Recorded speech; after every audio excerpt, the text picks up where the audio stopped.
Welcome back guys, ito po ulit si Devon Divio. Gagawin po natin ngayon, gagawa po tayo ng basic flasher.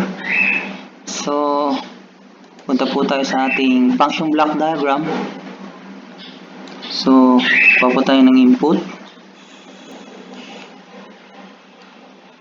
at isang output. Ito po yung ilaw natin.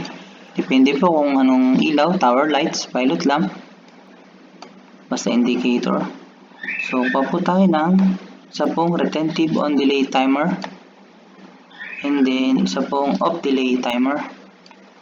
So, set ko po siya ng tag 20 milliseconds.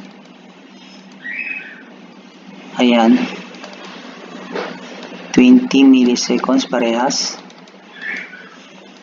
And then, kukunik na po natin trigger, output ni retentive punta kay trigger ni off delay. Ayan, connect kay output. Ngayon po si output 1, babalik po siya, pupunta kay reset ni retentive na po. So, simulate na po natin.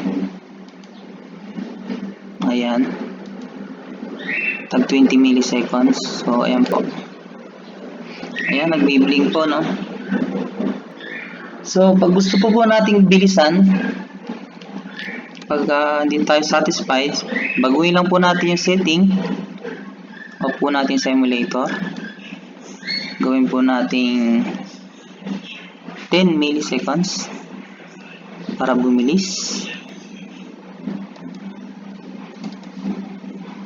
10 milliseconds. Ganun din po yung kabila. So, ayan po. Wala pa. Hindi nakikita yung ano eh. Ayan.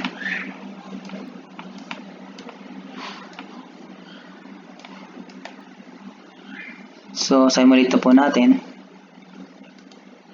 O, ayan po. Umilis siya. Tag 10 milliseconds po siya. So, ayan po. Yung basic natin ng flasher timer. Malimit po to sa mga machine at sa iba pa ang aplikasyon sa mga industrial at commercial controller. So, ayan po. Sana po may natutunan tayo sa ating mini video. So, follow up lang po ako sa YouTube, Devon Divio Kalikot Online Vlog. Thank you po.